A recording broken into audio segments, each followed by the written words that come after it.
quelque part aussi, c'est pas parce qu'il manque un cadre où les femmes puissent un peu faire porter leurs revendications, se sentir en sécurité. Les syndicats, les organisations de femmes au niveau des médias, ils en manquent cruellement au niveau de l'espace médiatique sénégalais. Et au-delà même au niveau de l'Afrique, je pose la question de Safi, qu'est-ce qui fait qu'on n'a pas ce cadre, ou bien même s'il existe, c'est vraiment timide.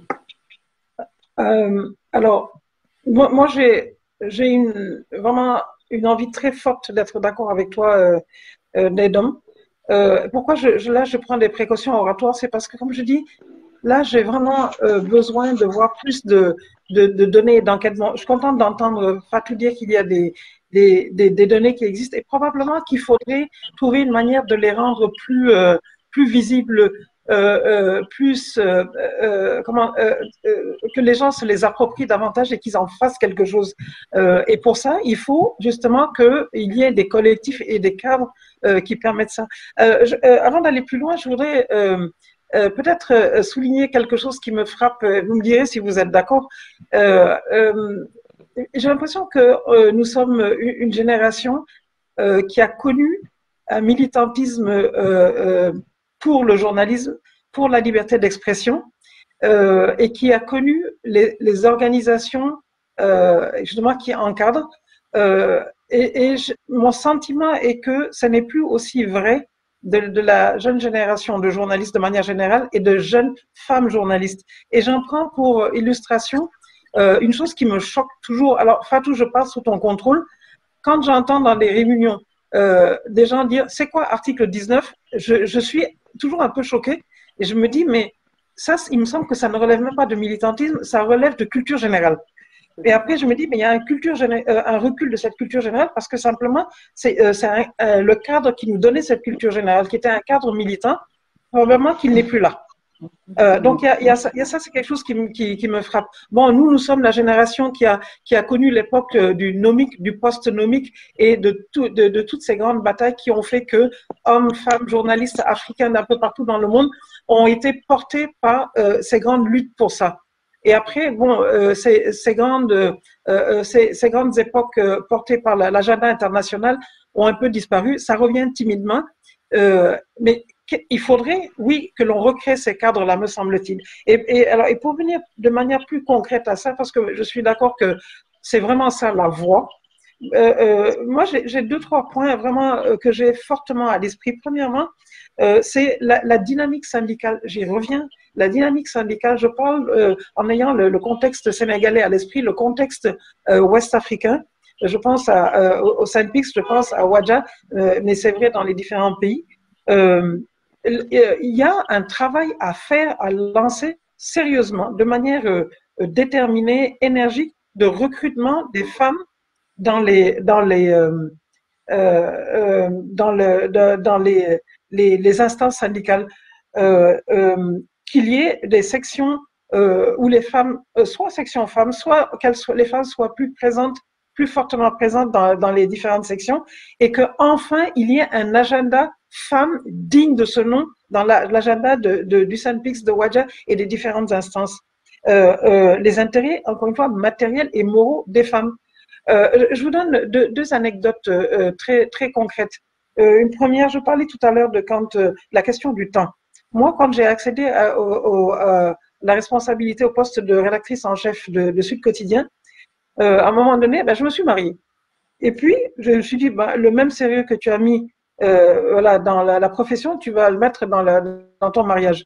Et je me suis rendu compte qu'il était hors de question que je quitte tous les jours la rédaction à minuit, 1h, 2h du matin. Donc là, j'ai donné ma démission. Et à ma grande surprise, au moment où j'allais voir le directeur pour lui donner ma démission, il m'a dit, ah mais non, attends, c'est parce que tous les journalistes de la rédaction, et c'était tous des hommes, 100%, il y avait que moi comme femme et Red Chef, et ils viennent, quand ils ont appris que je me mariais, ils sont allés voir le directeur de publication, Abdoulaye Ndiagasila, en lui disant, mais il ne faut pas qu'elle parte. Là, et ils se sont réunis en mon absence pour décider comment gérer le temps, parce qu'ils étaient conscients de ça. Et d'ailleurs, après, je leur ai dit, mais en fait, vous êtes vaches.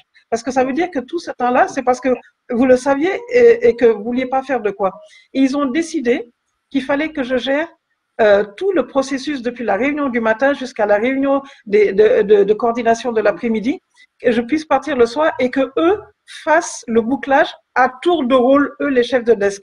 Et là, je leur ai dit, mais, pardonnez-moi, je dis, mais, bande de salauds. Ça veut dire que, un, vous saviez que c'était très lourd, et deux, moi, je le faisais tous les jours, mais vous, vous le prenez à tour de rôle. Ça veut dire que vous avez conscience et que quand vous voulez, vous pouvez trouver les solutions. Et ça, moi, je le retiens comme quelque chose qu'il faut réutiliser. Et une autre chose, bon, sans rentrer dans trop de détails intimes, on a été quelques femmes, alors je me souviens, quelques-unes entre la radio et le journal, le quotidien à l'époque, à se rendre compte que on avait, en étant Red Chef, en étant arrivé à un certain âge, on avait des difficultés à mener une grossesse à terme. Pour dire les choses clairement, à faire des fausses couches parce que le rythme d'une rédaction posait un problème. Et à un moment donné, bon, le médecin disait, il faut faire un choix. Mais à un moment donné, il va falloir que toutes ces questions-là soient mises à l'agenda des intérêts matériels et moraux des femmes journalistes et que le SYNPICS le porte, que Ouaja le porte, l'UGAO le porte, etc., etc. Et donc, il faut vraiment que la question de l'agenda soit posée pour les intérêts matériels et moraux, mais également sur la contribution des femmes journalistes. Les femmes journalistes doivent trouver leur chemin dans les menus. Un, les questions de femmes, mais également les compétences qu'elles ont, par exemple, tout ce qui relève de la sphère privée et qui devrait se traduire en politique publique, que les hommes ne connaissent pas. Je donne un exemple très concret. Sur la question aujourd'hui, la plupart des femmes travaillent et donc les enfants sont confiés à des nounous ou à des grands-mères à la maison, ce qui pose des problèmes de suivi et de surveillance des enfants. Il est connu et répertorié et documenté dans les hôpitaux que l'essentiel des accidents qui impactent les jeunes enfants leur tombent dessus pendant les périodes de vacances scolaires parce que à l'école, on les surveille bien. Quand ils sont à la maison, que les mamans ne sont pas là, le niveau de surveillance est affaissé. Mais ça veut dire quoi? Ça veut dire qu'il faut des solutions, il faut des nounous formés. Aujourd'hui, il existe des solutions. Par exemple, la pouponnière de la Médina qui forme des nounous diplômés. Mais ça, il faudrait que ça devienne des programmes élargis. Mais ça, les hommes, ce sont autant de sujets qu'elles devraient pouvoir apporter de manière assurée, affirmée, et en les traitant comme des questions d'enjeux publics. Alors ça, c'est un élément. Voilà, et donc, il y a une spécificité que les femmes apportent, et il faut que les femmes acceptent aussi de rentrer dans la bataille, et qu'elles se donnent aussi l'objectif, moi, je veux ce poste de Red Chef, parce qu'il y a quelque chose que je peux apporter. Absolument. Et là, pour revenir avec la même question avec Fatou, les cadres d'expression, les cadres syndicales où les femmes peuvent porter leurs revendications qui leur sont spécifiques et que les hommes ne vont pas porter. Pourquoi il en existe très peu en Afrique? Au Sénégal, il y en a presque pas, ou bien c'est très timide. En Afrique, est-ce que vous avez vu des organisations de femmes au niveau des médias assez fortes pour porter ces revendications? Et je vous dis quelque chose dans l'exercice des femmes dans ce métier. Je pense qu'il y a aussi certains aspects qu'on ne doit pas aussi négliger. Et il faudrait à un moment donné qu'on en parle et qu'on en parle même vraiment en profondeur. Je vois de plus en plus d'émissions où les gens essayent de manière très déguisée et subtile de faire revenir cette notion de se dire quel que soit ton statut, tu es seulement une femme, tu n'es qu'une femme.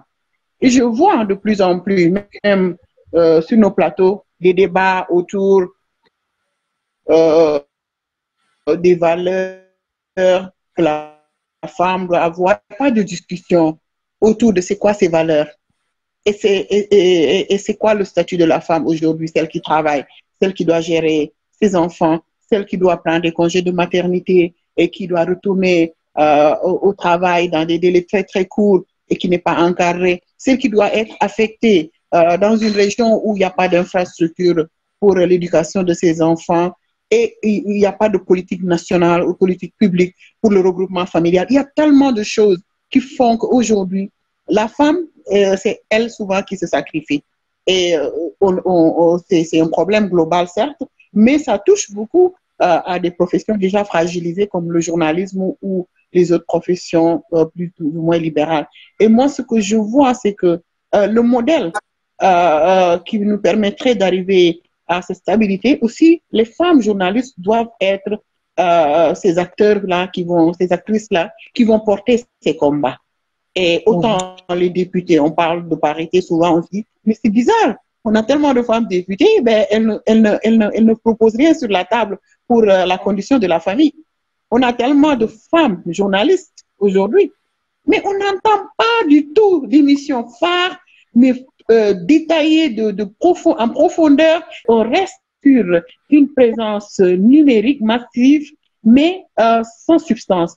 Et ça, si on ne fait pas attention, ça va dévoyer tous les combats qui ont été menés par les anciens, par notre génération, et aujourd'hui, et ça va être au détriment des femmes encore.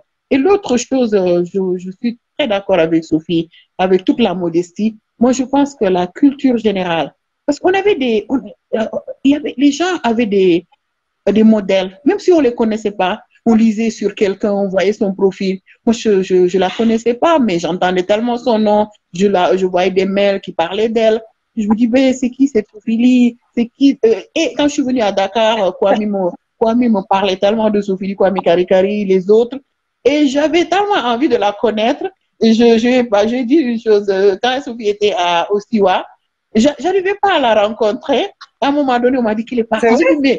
J'ai tellement entendu parler de Sophie, je pensais pouvoir la rencontrer rapidement. Et après, bon, elle est partie en congé de maternité. Je ne l'ai revue que bien si j'avais su. après. C'est juste pour dire, mais j'ai suivi sur elle parce que personnellement, j'avais trouvé que elle faisait des choses qui rentraient dans moi, ce que j'essaie d'apprendre dans mon travail. Et j'entendais des personnes, que ce soit des femmes en Afrique de l'Ouest, partout, parler d'elles. Et moi, j'étais fière parce que bon, je suis sénégambienne, d'entendre une personne qui faisait ce travail, qui est connue partout. Et je voyais les preuves dans les contenus sur lesquels je travaillais. Et j'avais envie de la connaître. Et c'est juste pour dire que nous devons renforcer ces genres de messages, mettre en avant aussi les femmes qui peuvent faire avancer les dossiers, qui peuvent parler aux autres femmes pour vraiment les renforcer. Et moi, je me dis, il faut qu'on aille à une autre vitesse, Sophie. Moi, je pense, vu la situation désastreuse, il faut des programmes de mentorat serrés. Hein. Moi, je connais beaucoup de jeunes filles qui disent, oui, vous êtes notre modèle, vous êtes nos mentors, mais après des fois, bon, moi, je pense qu'elles ne sont pas prêtes à faire le chemin, mais il y a le potentiel. Maintenant, comment nous devons travailler de manière stratégique pour que celles qui ont des potentialités peuvent être encouragées pour qu'on arrive déjà à ce que le relais soit donné, parce que c'est important quand même, parce que tout ce travail-là, sinon tout ça pour ça, après, bon, ça va nous poser des problèmes de conscience. Moi, je pense que le constat est à faire. Il faut plus d'études, mais il faut aussi plus d'actions concrètes pour appuyer de manière directe ces femmes-là, mais en même temps aussi créer des passerelles et des plateformes alternatives comme ce qui est en train d'être fait avec cette émission pour qu'on puisse entendre la voix des femmes, ce qu'elles font. Et un autre élément aussi que moi j'ai noté dans toute ma carrière, les femmes pendant les réunions, même les grandes conférences, où vraiment on doit se vendre, on doit parler, elles parlent peu.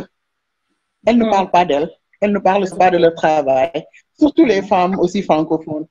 Et les hommes, ils parlent, ils se vendent beaucoup plus. Et je pense que tout ça aussi, ça fait que la liberté de parole, la liberté de ton, en fait, on a un problème de liberté parce que les femmes hésitent beaucoup. Elles hésitent beaucoup. Elles réfléchissent sur ce qu'elles peuvent dire, ce qu'elles ne peuvent pas dire, même pour raconter un peu leur histoire lorsqu'elles ont l'occasion. On sent qu'elles gardent beaucoup pour elles et des fois, elles ont peur de heurter.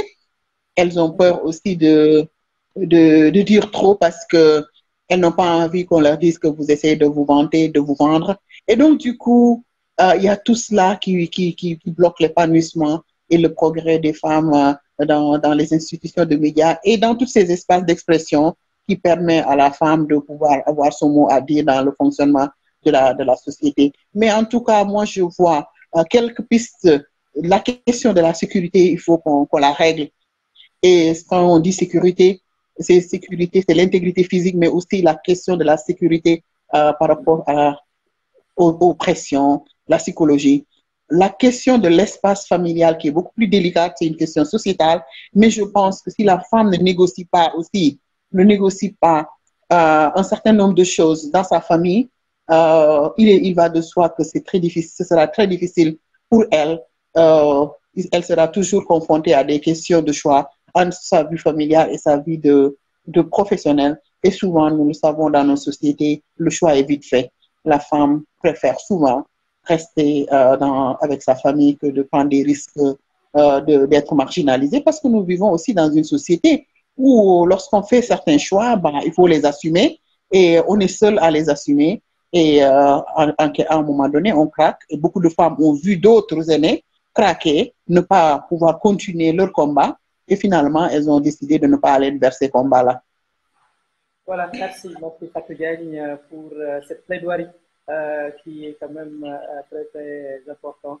Et je pense qu'il faut créer ce cadre de mentorat. Les femmes en ont besoin. Et réfléchir un peu comment mettre ça en œuvre pour pouvoir servir de cadre et montrer la voie à ces jeunes. Et ça me permet de revenir à sa fille. Aujourd'hui, on voit une rupture. Tu en as parlé tout à l'heure par rapport à la qualité, à la culture générale qu'avaient les aînés et qu'aujourd'hui, on ne doit plus chez les jeunes.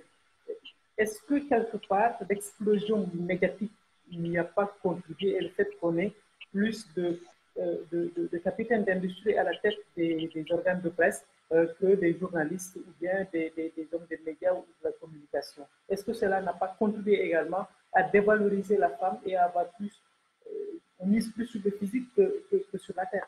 Ah oui, mais encore une fois, donc je pense que là, tu mets le doigt sur une question et un des facteurs qui pèse un très grand poids. Alors, et là, je vais dire, je vais pas être populaire du tout, mais c'est pas ça aujourd'hui qui me motive.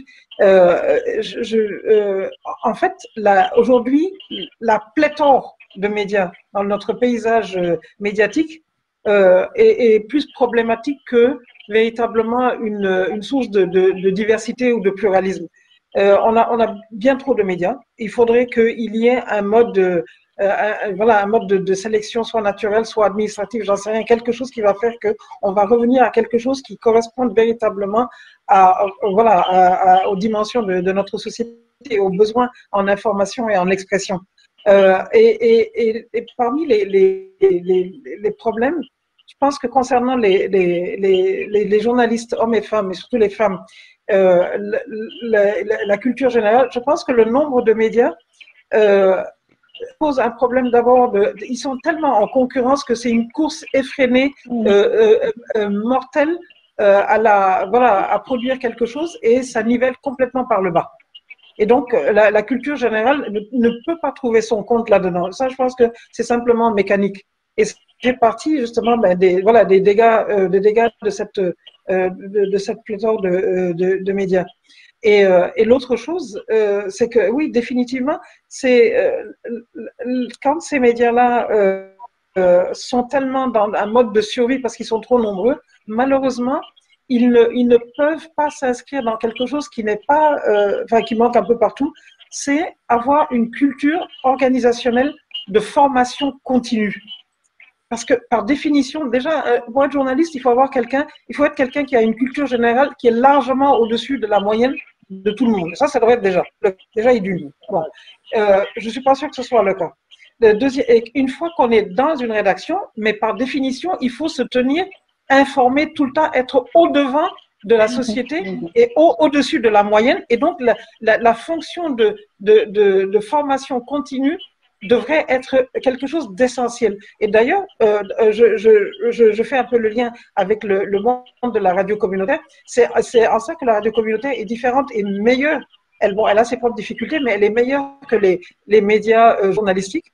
parce que le concept de la radio communautaire intègre déjà, par définition, par nature, la formation continue. Parce que comme ce ne sont pas des journalistes, ils savent que c'est la communauté qui s'exprime, ils savent que les gens doivent être formés en permanence. Que dans le milieu journalistique, les gens arrivent avec leur... Et puis, bon, ils sont journalistes, ils savent tout. C'est faux. C'est de l'arrogance et ça devient même une faute et c'est même criminel parce que cette société avance, évolue tellement vite que aujourd'hui, il devrait en permanence avoir des mécanismes qui permettent de se mettre à niveau. Et on revient aux besoins que les organisations professionnelles, syndicats ou autres offrent des cadres de formation thématique, des cadres de formation au métier, à l'adaptation du métier, à l'évolution de l'environnement. Et voilà, donc c'est une longue réponse à ta question très précise. La question de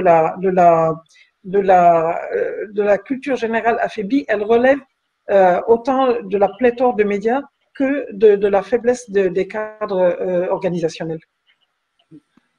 Pour terminer, parce que là on vient de boucler l'heure de l'émission, on est à 1 heure. Donc une dernière question qui nous permettra un peu de faire un tour avec nos deux invités. Une question que je vais vous poser à toutes les deux. On a terminé justement sur la différence entre les aînés, les seniors et la jeune génération. Aujourd'hui, quel link on peut créer pour qu'il y ait cette alternance générationnelle, qu'il y ait ce lien entre les anciens qui puissent transmettre à ces jeunes? Fardien Senghor, comment vous voyez cette transmission qui pourra permettre à ces jeunes d'avoir des modèles et de pouvoir faire quelque chose de bien dans ce métier et de continuer à défendre une image de la femme positive? Bon, c'est quand même très délicat aussi, mais bon, moi je pense que très rapidement, il faut explorer plusieurs pistes. Et il faut aussi essayer de comprendre, au-delà de tout ce contexte que Sophie a déjà décrit, individuellement ou collectivement aussi, qu'est-ce qui motive ces femmes journalistes à aller vers le métier. Moi, je pense que en fonction de ce qui attire la personne et sa vision, la question de la transition ou bien de ce lien intergénérationnel pourrait être affiné. Parce que bon, mon sentiment est que beaucoup sont journalistes parce qu'elles ont fait quand même les écoles, mais j'ai l'impression qu'elles ont une mentalité d'animatrice. Je peux me tromper. Elles ont une mentalité d'animatrice. Est-ce que c'est ce cadre-là qui existe dans les rédactions ou bien elles sont reléguées à ces différentes interventions? En tout cas, il y a une certaine constante de plus en plus, même des journalistes qui ont un très beau niveau. Je les vois, j'ai l'impression qu'elles s'épanouissent en étant journalistes. Est-ce que c'est la magie de l'image? C'est cette situation où on devient rapidement une star du petit écran avec les accolades et l'effet des réseaux sociaux qui fait que ça tourne un peu la tête et ça détourne un peu l'objectif. Je pense qu'il y a à voir là-bas. L'autre chose aussi, il faut que les aînés et la génération intermédiaire aussi puissent regarder aussi les talents. Je pense qu'il y a beaucoup de talents, il y a beaucoup de possibilités avec cette jeune génération qui n'en avait pas avant. Et comment faire la jonction aussi pour ne pas, comme on dit en anglais, qu'on leur parle de haut. Parce que je pense que j'ai l'impression qu'il y a une dichotomie assez grave. Et ça, c'est dans tous les secteurs. Moi, je le vois dans le secteur des droits humains. Moi, je suis un peu au milieu parce que bon, je suis un peu une génération en même temps qui a beaucoup appris des autres, mais en même temps, je suis très connectée les informatiques, réseaux sociaux. Et je vois le malaise qu'il y a entre les trois générations. Et je me dis aussi que cette génération qui a beaucoup de culture, qui connaît les enjeux de ce monde et qui a beaucoup lu, qui a un niveau excellent sur toute la ligne, a peut-être un peu transmis à la génération intermédiaire parce que bon, il y avait toujours ces systèmes de stage, il y avait toujours en fait, cette quête de savoir auprès des aînés. Mais il n'y en a plus aujourd'hui. Bon, les gens se disent, chacun est source de savoir, chacun peut se faire sa propre image, la bâtir en espace de quelques semaines et être influenceuse ou influenceur. Et donc, comme nous vivons dans un monde où les jeunes sont plus dans le virtuel, il faut que les aînés et nous tous, qu'on trouve les mécanismes pour qu'on se parle et qu'il y ait qu'il existe des passerelles sécurisées, entre guillemets, en fait, de confiance plutôt, pour qu'on puisse essayer de relever les défis.